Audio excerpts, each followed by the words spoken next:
Nous devons aider le continent africain. To live with us, the European dream. Good friend of Taiwan. Europe Matin. La revue de presse internationale sur Europe 1. Nous sommes d'abord ce matin en Algérie. Bonjour Nour Chahine. Bonjour à tous. De quoi parle la presse algérienne ce matin ?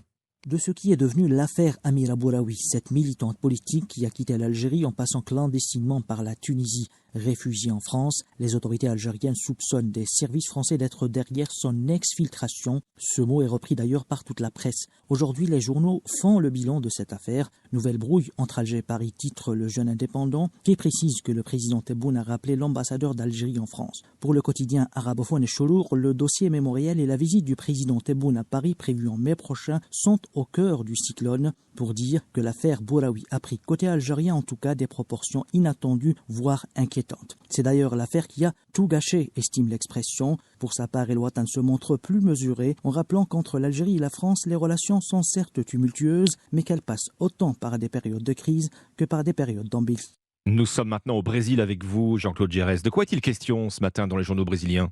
Du bilan de la visite du président Lula aux États-Unis, le site G1 relève que si les deux hommes ont montré une belle entente, Joe Biden a déçu son homologue sur le montant de l'aide allouée à la défense de l'Amazonie, une préoccupation pourtant commune aux deux hommes. La Folha de São Paulo évoque une subvention de 50 millions de dollars, bien inférieure aux attentes brésiliennes.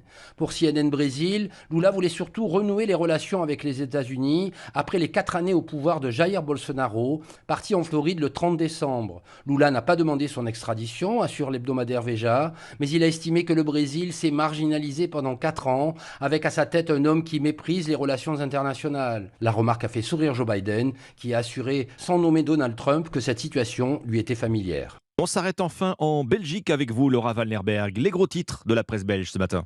L'exposition Vermeer bat déjà un record de vente, c'est le titre du journal de Télégraphe, plus de 200 000 billets vendus. Au total, 28 peintures du maître du XVIIe siècle sont réunies à Amsterdam, la plus grande exposition jamais réalisée, une première pour le Rijksmuseum, commente de Télégraphe.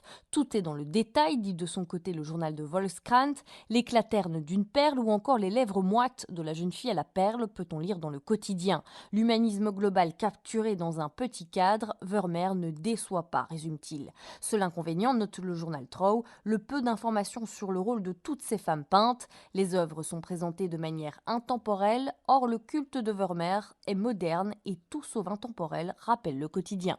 Merci Laura Vanlerberg, merci à nos correspondants.